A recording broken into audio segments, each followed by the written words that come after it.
Grace and peace. Really hope this finds you well and in awesome spirits. Sanibona Ndumela ngapsheni molweni. So Themba Lukele, otherwise known as Uskim. Nginithanda over ure. Ngiyangapromise last episode ngathi until the next episode bengimina yona le ukuthi siyahlangana namhlanje ngihlangene nendoda yenginaqe ngcwele edla amavesi.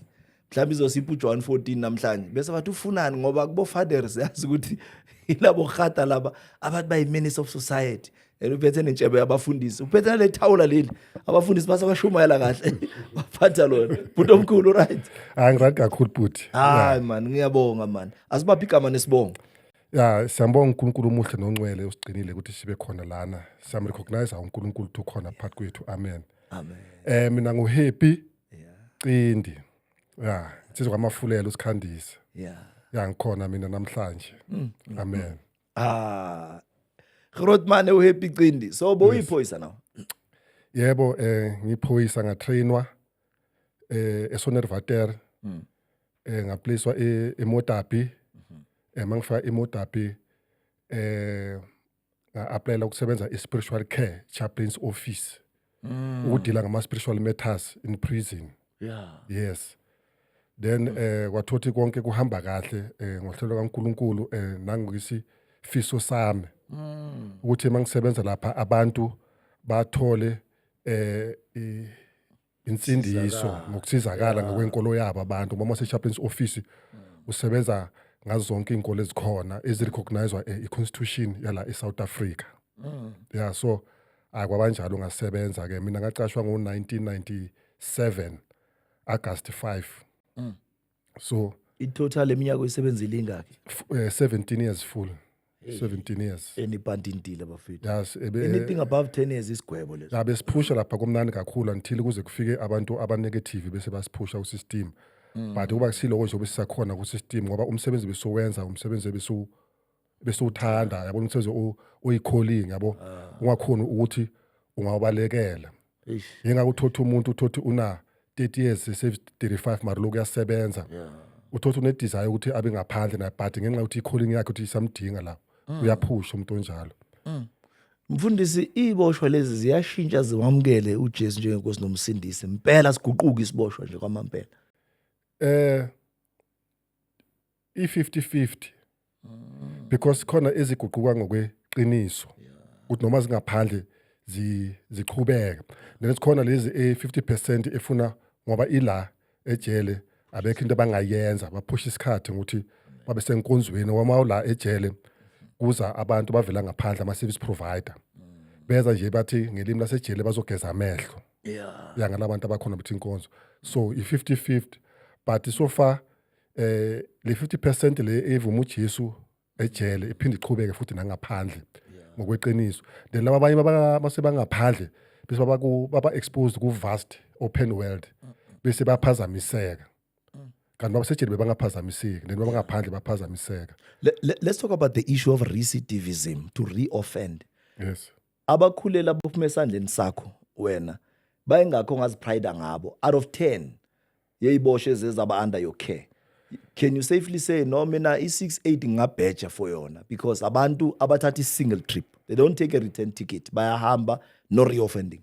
Okay abaphume direct esandleni sami i10 out of 10 ngoba ngisi still in contact with nabo and mabezwa le matter yami ukuthi isystem ingiphushile bakhala kanye nami bakhala ngalento engivelele ngoba bayazi inkambo yami yokuphila nendlela engiba directe ngayo I'm still in contact with nabo sisabonana and basaqhubeka and abanye futhi banamabandla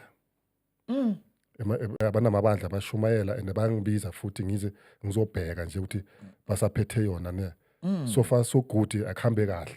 Mfundisi tshela mina lento ungenile wahamba ama ranks in as much as ukhethe ezomoya spiritual care office uye wamukela uJesu njengenkosi nomsindisi wabese soya ordainwa njengomfundisi or bowusebenza under i-administration nje ye-DCS kuphela. Okay ngiyabo ngifike ejele vele ngupastor ordained pastor nga-ordainwa the Alliance Church in South Africa ekubizwa ukuthi ayiswidi sonto lakhabo uyande la Alliance yes nga-ordainwa lapho ngabo 1992 but ngihambe ngama ranks wenkonzo ngoba cala ngaba i-youth pastor.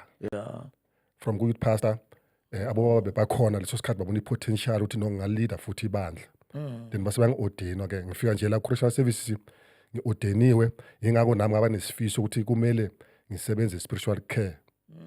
Ukuze ngibheke kahle zonke ezenkolo ukuthi ngiqhubeke ukuthi nami futhi ngigadeke ukuthi ngingadivite mase ngilapha ukuthi ngidivitiswe izinto ezikhona ngoba ijele umunye umhlaba or enye system nje enama operation wayo nezindlela zayo. Asichaze ke to someone ugogo umkhulu omunye usencoma omunye usentuzuma aba-understand le gama nale term ka spiritual care office and then nezomoya nezenkolo. Umuntu ekuthiwa usebenza azabe uchaplain ejele, what is the responsibility or the core function yomuntu oyi-spiritual care worker? Yeah, iqiniso even today abantu abazi. Yingakho i-spiritual care policy ithi kumele siye emphakathini somaketha. So besiphuma kuba nebudget ukuthi la uzosala khona i-state car uhambe uye emphakathini wema community uyezinkonzweni uye kuma pastors fraternity ufike ukukhulume ukuthi lapha ejele ukhona i-office eliso elidina ngento eziso elidila ngezenkolo uyimakethe njalo uhlale umakethwa njalo one way or another kumele uje uye emphakathini and kumele uwazi ngama pastors fraternity ahlala kuphi njengoba ijele beyise center between iModapi between iSprings neBinoni. So bengihamba wonke ama pastors fraternity from Duduza Nigel kwaThema to Davidton up to Tembisa. Ngiloko ngimaketha ukuthi ezenkolo kumele zaziwe ejele ukuthi zikhona. Abantu kumele bazi ukuthi ezenkolo zikhona ejele. Nabafundisi kumele bazi ukuthi inkolo ikhona ejele bangeza bazoletha ivangeli ejele. And uma umaketha ivangeli awumaketheli from one side. Umaketha according i-constitutional South Africa umakethela inkolo zonke ngoba even nakwa Shembe bengiya ufike khona ufike ngibatshela ukuthi kukhona amakhosana ebewakhonza kwa Shembe benza iphutha sebakhona phakathi manje ukuze baqhubeke ngale system inkolo yakwa Shembe sicela nithumele umuntu uzobasabathisa lapha abanye bayijabulele into le beze bafike vele. So far so good ke i-marketing strategy yiso besenza ukuthi kube khona. So manje bokushoda ukuthi sifika nasemsakazweni nasemaphepheni ukuthi sibhalwe but manje kuzofika lapho kuse njalo imethe yakho ijike ePitori ibe approve and mayifika lapho thuthi abantu abanga understand kahle abanye abazazi into zenkolo nje abanye abayifuni nje lento ukuthi iboshwa zishintshe phela into yasejele iningi kakhulu into zakhona ziningi right. Bekhona umama bengiphila naye engubeni lapha eprison nenwele inkulu nje bekuchaplain lapha. So she would say makukhulunywa lapha makazongena ejele athi ngibizeleni ulikhele mangifika athi yabona the person esingamthuma kube kuthiwa iyavuma iprinciple nepolice no act of 111 besingamthuma iKFC ihamba uyithenga abuyela. This man is redeemed, is rehabilitated and I can vouch for him. So bebasinikeza ama-testimonial ama-letter. So they said to us, if ufuna ukuphuma mele buyobhalelwa kube khona abantu abakubhalisayo bakubhalele batestify ngawe ukuthi lo muntu uyaphila. Amen. Asike sikhulume ke nge-consideration criteria. How do you tell if isiboshwa kwamampela lesi ngiyakutshela 10 fingers on the Bible ngiyabheja ngaso ifika kanjani le level usebenzisa yipi system yokusibheka ukuthi lesiboshwa lesi sober and how long does it take one to say I know I can vouch for this one? Right, ngiyabonga. So uNkulunkulu emuhle kunama program ejele ukuze isiboshwa uvoucher ngaso kumele ubheka ama program eswa attendile sohambile la phakathi ejele ngoba la ejele akumelanga sihambe i-spiritual care program kuphela kunama social workers program kunama HIV/AIDS program kunama psychologist program kunama program wasekwa ku unit.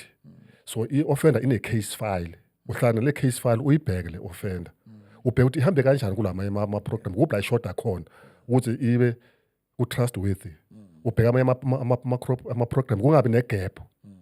So le offender mangabe ihambe wonke lama program according ipolice asejele ukuthi i-offender vele kumele ihambe la ukuze ibe fully rehabilitated.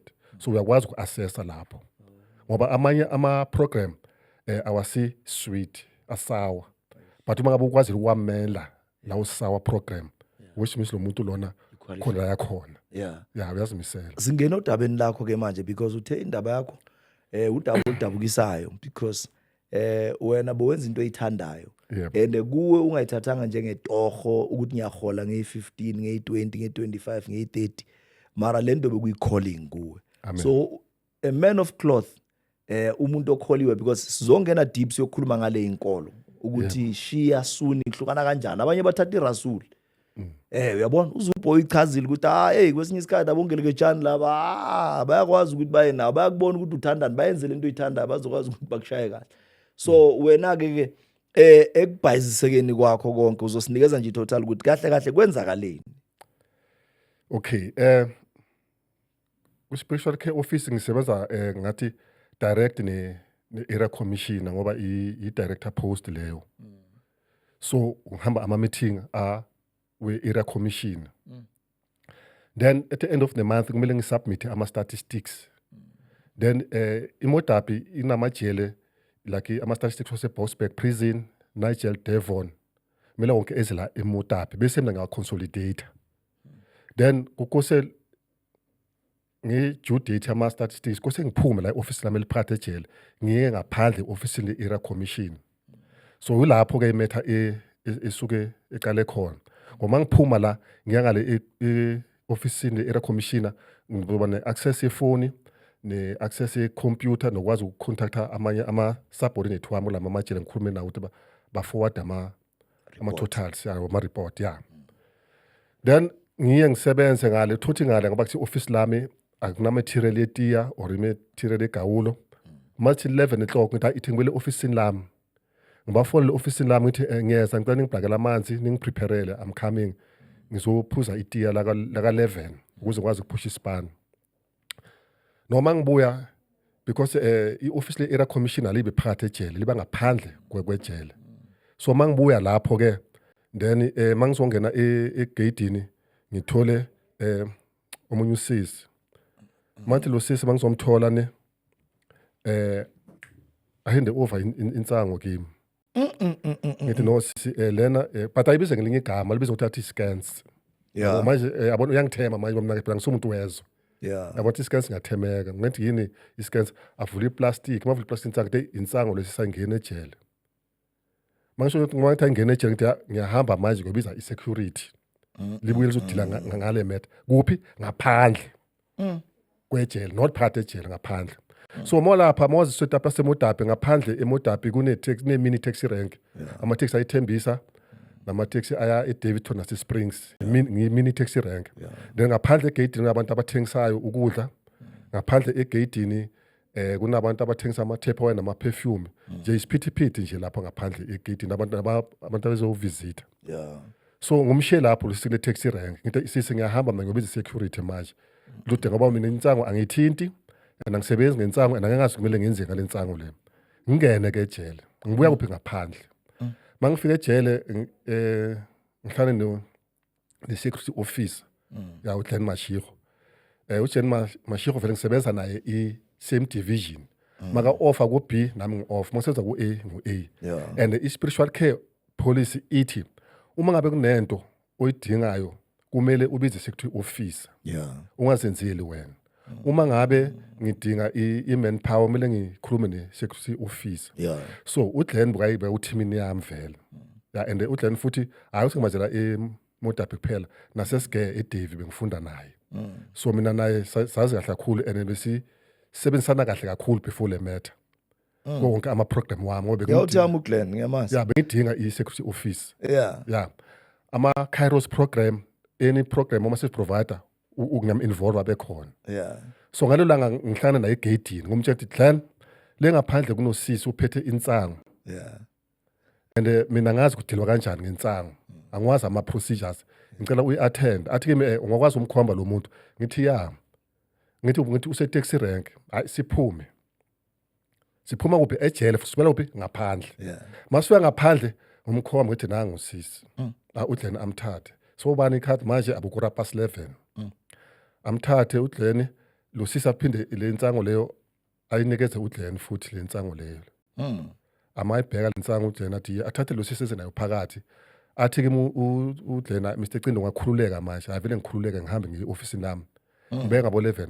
Ngabo 3 ngihlala nabo bathi mina bebangifuna ngibalekile kade ngikuphi ngithi noma bengabalekanga bengasebenzile officeini lami so ngiyacabanga ke ukuthi bayile bongibheke officeini lami but azange bangithole and manje ayikho nenote engishilo ukuthi namhlanje ngisebenzela ku area commissioner's office so mangifika ngithola sokunamaphoyisa nalo sisi sekalana uyakhala yonke into kunoze i-statement manje yabo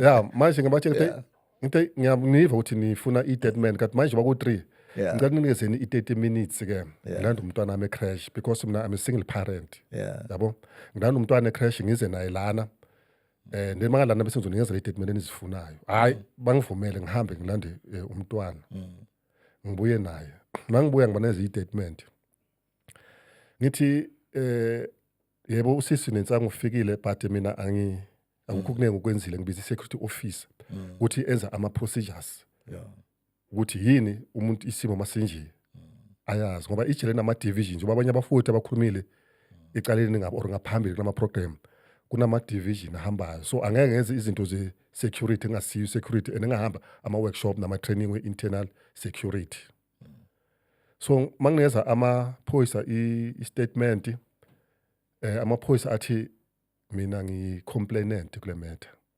ngamagama ame-whistleblower yimi engenza ukuthi engivimbele ukuthi le nsangu ngangena ejele yimi futhi engibize i-security office uGlenn Mashego ya athi ngi-complainant then bathatha usisi bahambe naye mabahamba naye nami ngithatha umntwana nami ngendlini we Monday mangibuya Tuesday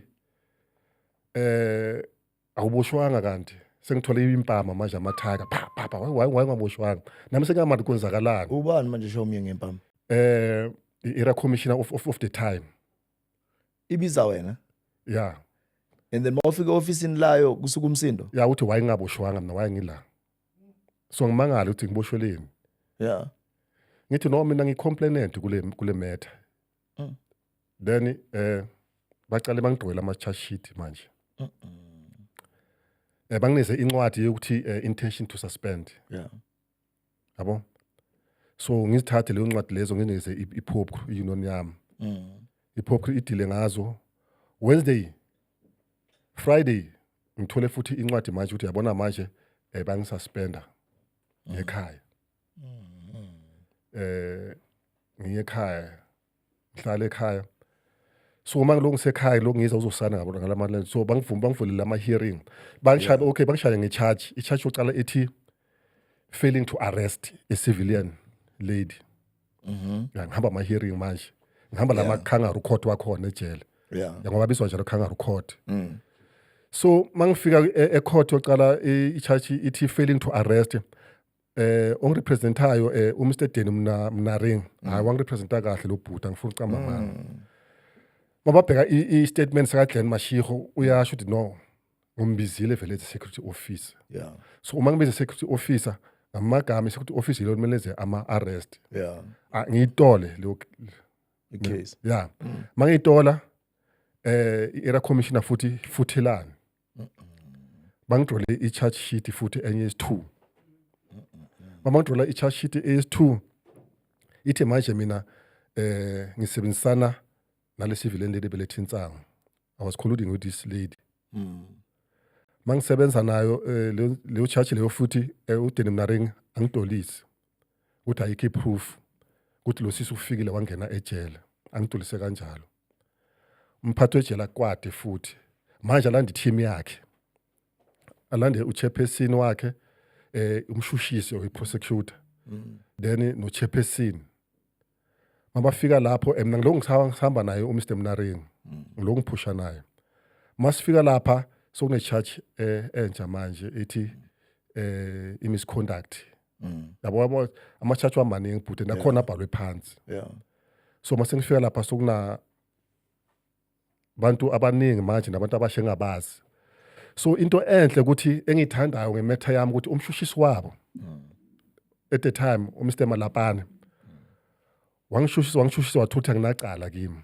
wabhala i-report wathi akusana le report akho cala sacitha i-rep yami uMr Deni Mnaring wayisana le report nami ngayisana naye wayisana wathatha ikhophi walisa kumphathi wejele era commission of the time uMr Commissioner makabona ukuthi lo muntu ucithe icala abize uMr Malapane uMr Malapane baye SCO Senior Correctional Officer afika amkhumula imendlela athi ngiyakuthuma ngithi beka lo muntu ngaphandle umbeki ngaphandle bamkhumule bamdemote ngikhuluma nawe nje namhlanje uMr Malapane udemotile ngoba wangithola nganacala and abe athunywe yibo ukuthi abuhla lapha ube umshushisi amoshusha lo muntu ubona icala uMr Malapane wa investigator wabheka wa interview iboshwa wathuthi lesiboshwa lesingazi wathi abheka yonke into thutha ngazi so wabona ama ground uthi angibeka ngaphandle awekho so wayise report so mafika lapha ke bamdemote ukuthi akangibekanga ngaphandle ngamagama akamameli imandate anikezwa yini instruction bokuthi must be fired simple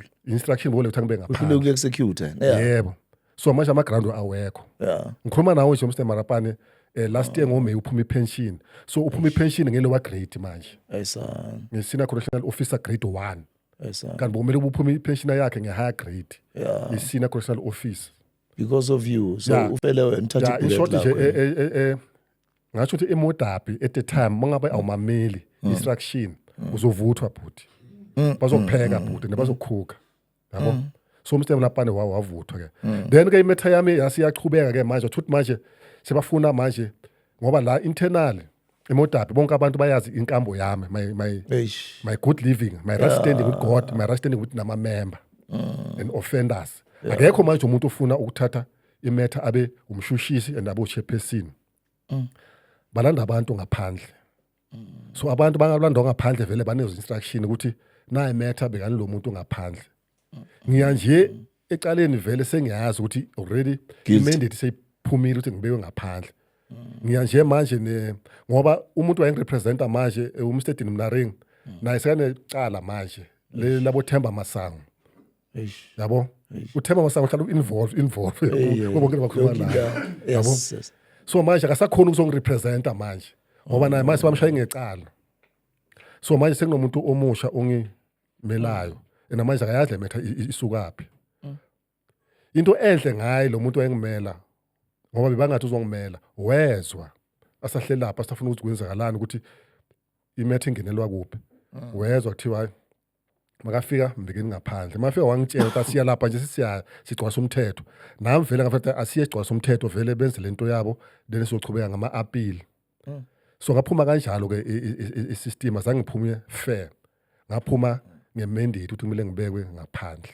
yo hey manje ungitshele njengoba uthi wena mina I live righteously but now maybe asicale ngoMashego where is uGlenn in the whole thing because naye ngimgcina neinkinga zakhe eziningi naye mangifika I went with Israel Matseke Zulu siyobona amajita la kanti kune section daba bekukwaze kumuntu waborder so bathe ejele ku tense bafetani zeni zo motivate sangena mara ngafika sangasaphathi cellphone ecaleni bekaphathi cellphone uyabona ukushuta ithombe nani ngimthola ngaphetha nge-cellphone the last event ate mfethu bangigijimisa kabuhlungu kabi la kwenzakaleni ngoGlenn Mashego because angithi wena izinto wazenda over wabiza yena so uyu number 1 kahle kahle ukumele abe co-accused or kumele abe witness or kumele abe yini but uyu umuntu wamtshela ukuthi if na situation uphi right nami bengine believe ukuthi uswenza into right ngoba uyazi i-right standing yami engisebenzisana naye kahle engireporta kuye yonke into ehambisana nama security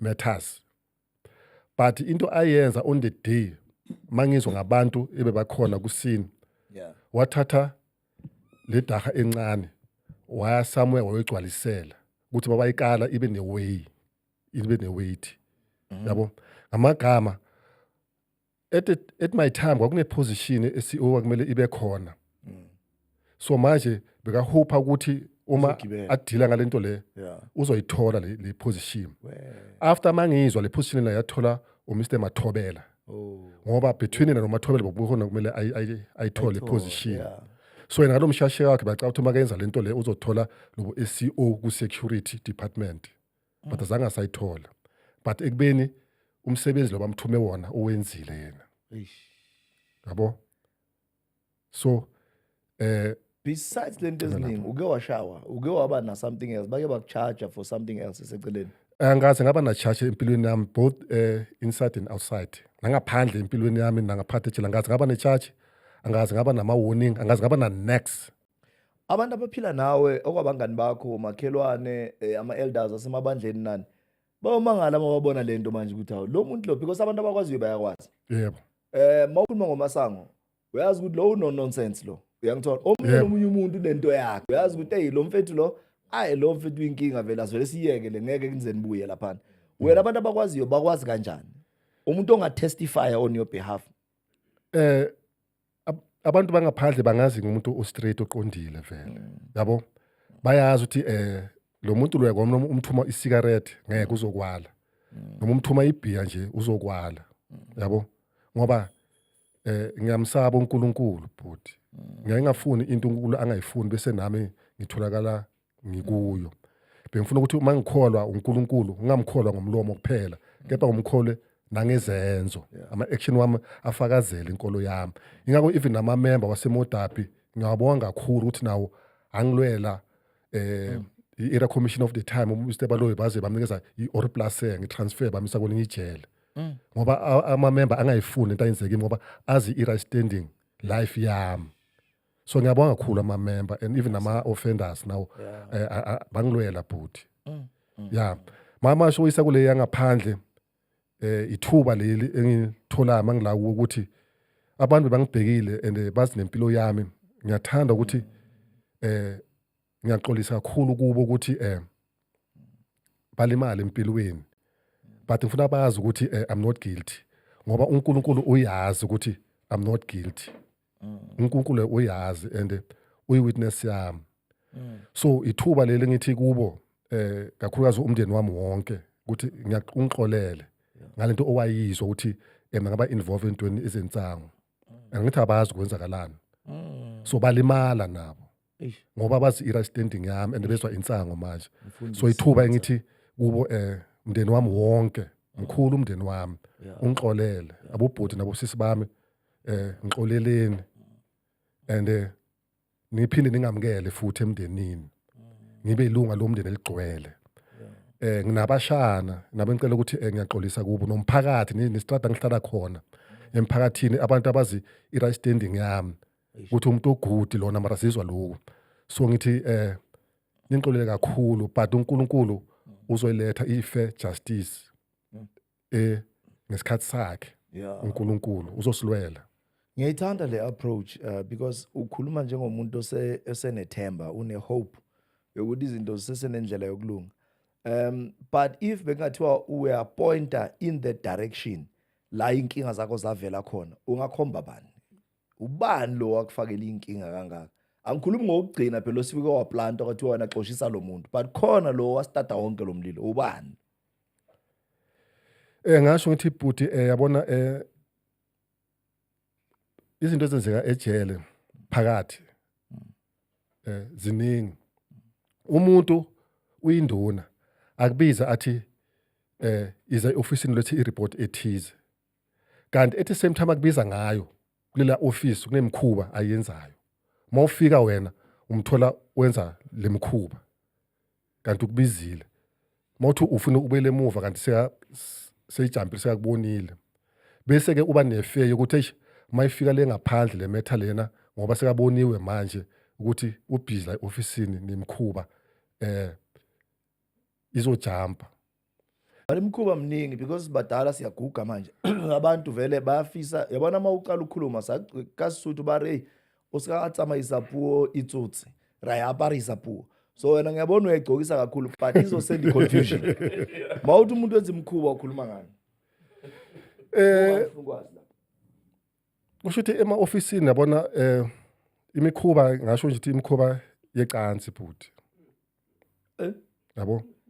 Induna? Yebo bhuti. Khali paraphelama. Ale induna zimithisa abantu baba le nduna lezazizwe. Ama into serious lemfundisi.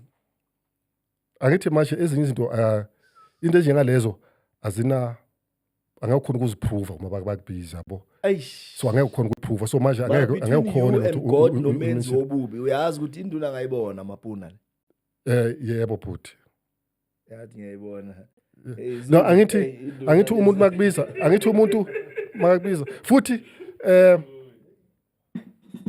yabona like soza ama-weekend uthi uhleli ofisini i-weekend ngenza ama-report Yeah. bese induna iyangena ithatha ifoni ifoni la iyabona ukuthi umuntu wayo useyunithini ethize bese iyafona athi iza i-ofisini ahlane e-ofisini lami elisoso bese udrop ifoni bese uyaphuma la loya akade umuntu ufona akuphi yabo into ezinjalo uyazizwa naleyo futhi ngakayizwa uNkulunkulu uyazi naleyo ngayengayizwa futhi naleyo yabo ngezwe ukuthi ufonela bani yabo but manje into ebhlungu ukuthi umuntu akubize kanti uyazi ukuthi usesene engagement ngale kumele angenze appointment kanti une appointment on the spot hayi mara ngithi yahlupha lento yocansi phela mawubhonyela ufuna ukuadjusta manje akunakuthi usazolinda nani yazi into zamacala ifana nokutshontsha ulokusuka nje neyini uthi awuthi ngincinze esani kanti uncinze wrong necamera usayiboni ubona iopportunity camera uyiboni iyenzeka that thing in life so isaki yakho are you still fighting to clear your name or uvela wathi uNkulunkulu uzobona ngiyayiyeka lento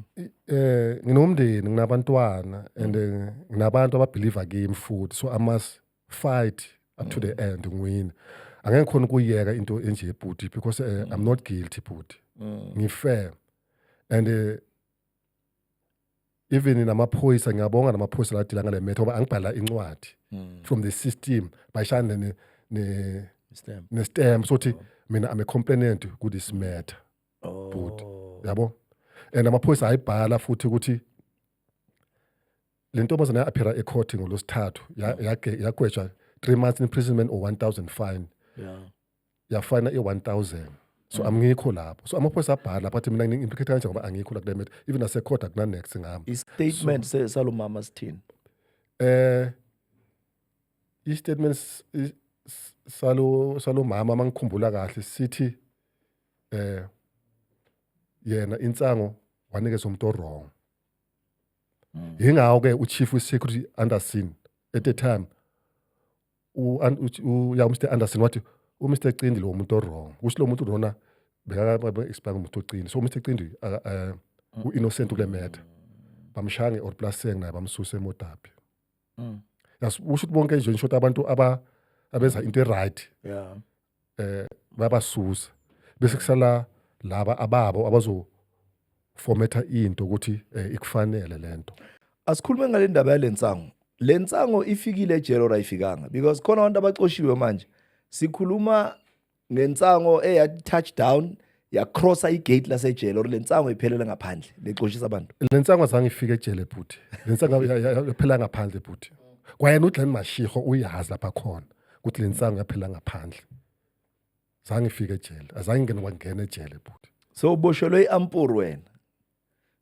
kuthiwa no ampuru yangena insango mina ngiboshelwe nje ureporta ukuthi na insango lapha phela nje angiboshelwe lo ukureporta awuchazela umuntu ongazi ukuthi uchaplain yini because ikhona ichaplaincy ekhona even nangaphandle abanye bazibabe nalama badge mara mawuthi chaplain phela nigcoka into ezingafani bogcoka ezinjani okay ichaplain yasejele ile gcoka purple purple yeah and ichaplain yasejele isebenza strict ngama spiritual matters ejele iaccommoda zonke izinkolo whether uRastafarian uSangoma uShembe uZCC kumele accommodate lo muntu loyo and asebenze nawe truthfully so anga discriminate akufana nangaphandle ichaplain engaphandle maybe lawa abantu abagcoka purple bangasho ukuthi no mina I'm strict Christian ngidela ngama Christian matters but mosejele ipolice neconstitution ayisakuvumeli ivumela ukuthi umuntu uma be iRastafarian lifuna ukudila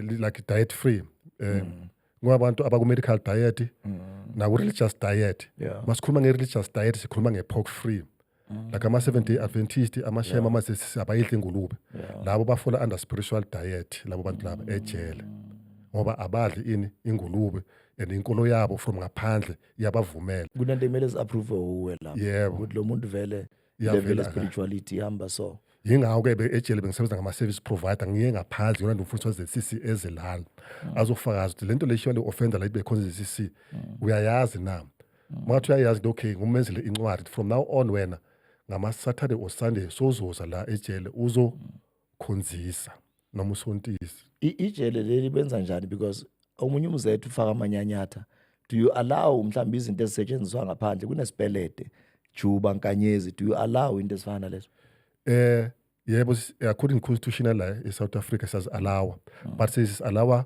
with the right procedure ya uma ngabe bazofuna ukuphuza itiya kumele kube offender A1 la zinto esifika kuye and abenzele bonke hayi uloyo naloyo nakhona baba la enkonzweni bambiza yini umuntu kwismuslim bathi usheikh ngapha bathi yini umuntu ya kusmuslim usheikh ngapha bathi kwaze sibathi murudi ya uyodidiyela ya then Rastafarian bambiza i-leader ya asikhulume ngeikhali kunesikhali ezayo iyoni ziyafutha mara kuzibakho ziba nezikhali nenza njani ngeikhali okay si apply ipolice ipolice ayizivumeli phakathi ejele ngoba wena ungakhonza ngaso ngokweqiniso but i-offender elaceleni kwakho angayithatha lenduku yakho ibe isikhali kuye so with that reason ke asivumeli vele uyiphathe at all or ingene angeke ngu-challenge very difficult question engizokubuza yona yabo we do things at times ngifuna ukuthi ngifake i-build up to the question so that u-answer fully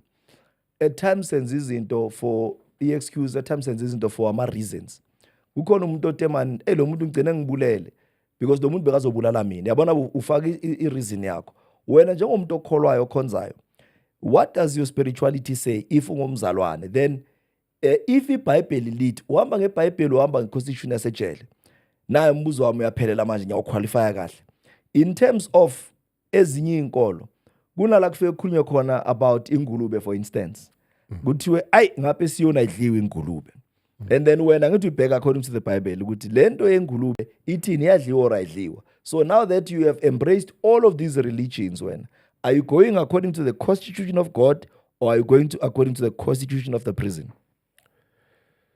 i-offender uma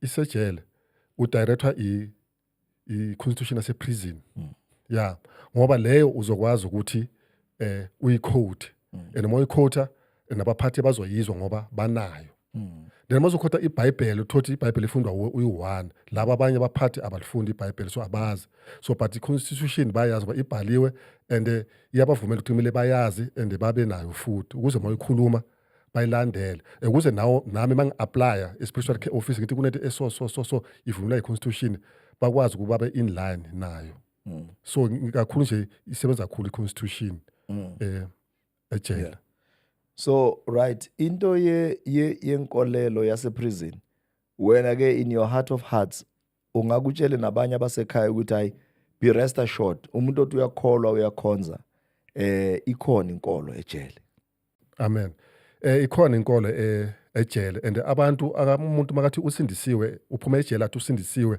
ngathi ukuthi umphakathi umkholwe and umamkele and umsize ngoba uma umphakathi ungamamkeli umsize lo muntu bamthumba amandla and bese uyalimala bese athi bokungcono phakathi ngoba phakathi bokuflowa kahle kanti uma ngaphandle nakhona kumele kuflowe kahle yingakho kunale program ebizwa kuthiwa restorative justice ukuthi umuntu kumele eze azobona lo muntu before aphuma kube khona ukubuyisana phakathi kwabo labantu ukuthi noma ngaphandle kuflowe kahle so le policy khona ukuthi kumele umuntu noma ngaphandle i-transition iflow so ngasho nje ukuthi abantu abangaphandle abamukela abantu abaphuma ejele kakhulu baba receive kahle baba receive ngothando babamukele babathwale nebabasize labadinga khona usizo ngoba uma umuntu ungamsizi uyawa nasenkolweni lebakholelwa kiyo so kunama instances mhlambe nje in conclusion kufika isizini eRamadan so nini into abanixwayisa ngazo zini because lawo amasizini amakhulu kwezinye izinkolo nezinkolelo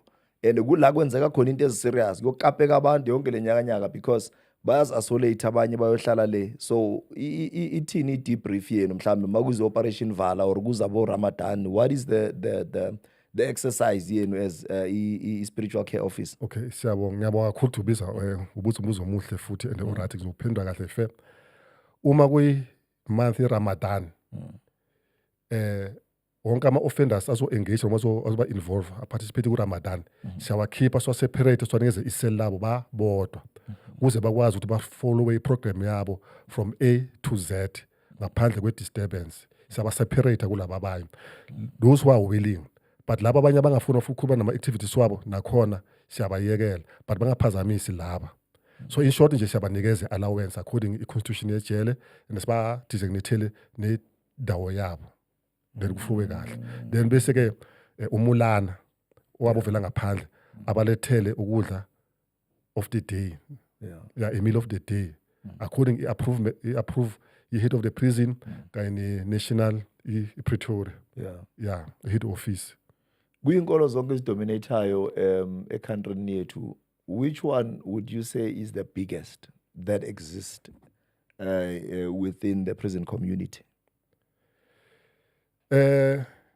Akusi easy ukunikeza ama-statistics kwamanje because abanye ba-receive inkolo ethize because ama-privilege like umuntu athi ngize sisingo ba-avoid ukudla ingulube afuna ukudla inyama so kanjalo bayakwazi ukumanipulate but kakhulu aba-consistency laba abathi bona bangabazalwane labo baloku bamile noma ngabe kudliwani ejele bayi-accommodate yabo wena kudliwa amaqanda kulanga aba-accommodate kudliwa ifishi ba-accommodate kudliwa ini baya-accommodate then laba abanye baya-fluctuate yinto eyenza ukuthi ungabi na straight statistic. Asithi Katshene kulumezweni okugwazweni ejele chitheka igazi kunento ekuthiwa ichapel iboshwa niyazivumela nezivumeli or nakhona ukuzikhipha njengawe i-influence yakho uchaplain ingakanani ejele ukuthi mhlawumbe ukhiphe isiboshwa esize because uyazi into ye-rehabilitation ijele lahlanyisana mabahlele endaweni eyi-1 abantu that's why bavele balwe same time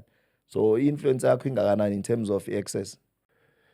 Hayi inamandla kakhulu ngoba ngiya-assess le offender iprogram yayo bese how far and bedingane and le service provider ikhona na then ngiyakwazi ukuthi ngisidrowe lapho ngibanikeze i-designated place or separate office ukuze le program ichubeke ngaphazamiseki so amandla lapho. Mara na i-question yami yokugcina iboshwa-ke ngoba uyazazi ukuthi zinento yazo yogeli iboshwa ziyakwazi ukuthi isiboshwa singahlala namhlanje sikupholise sazi ukuthi angiyosebenza ngawe isiboshwa phela usithembisa i-well-call card namhlanje uthi nge-25 sizokufonela nge-10 sifone nge-15 nange-20 sifone nge-25 usibhampise sinesineke mara iboshwa zinendlela enye also eyokumanipulate you understand in terms of ama-events wenu wangaphakathi nowangaphandle how do you assess ukuthi lana siphekiswa inhlama because ayenziwa ama-event but bayazi abantu ukuthi awumthangala i-Christmas yabo that will come early?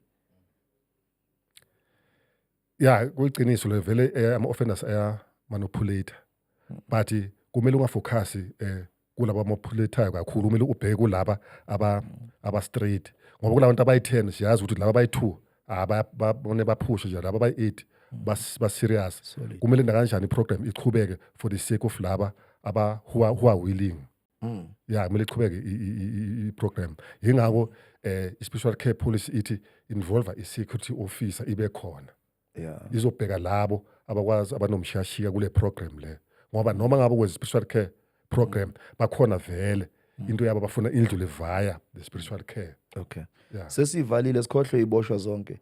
Do you as uBrown whether laba bafaka ama-epiletsa red purple none do you pray?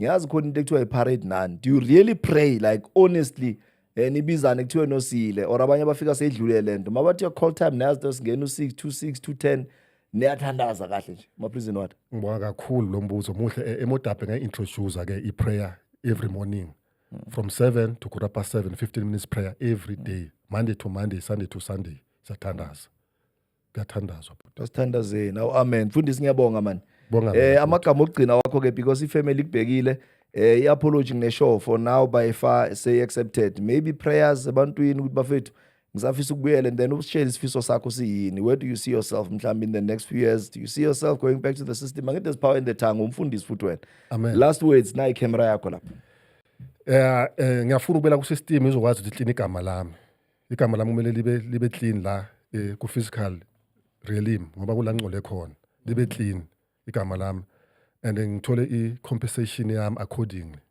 kanjalo ngiyakudala lokho and nanokuthi abantwana bami baphinde baphile futhi kube well endlini yizo isifiso sami lezo then kubanye abafundisi abakhona lengaphandle ukuthi basikhulekise ngoba asilo impi yenyama negazi kepha kunemibuso esivukelayo and esihlaselayo engafuni ukubona imisebenzi emihle and iyachitha ngasonke isikhathi but kumele siqine enkosini nasemandleni ayo amakhulu into nje nisikhulekeleni ukuthi siphile singafi siphile siphinde sidle kamnandi futhi sidle ojiri nama-custard. Yeah. Yeah. Ngicela sipha amanamba wakho mfundisi.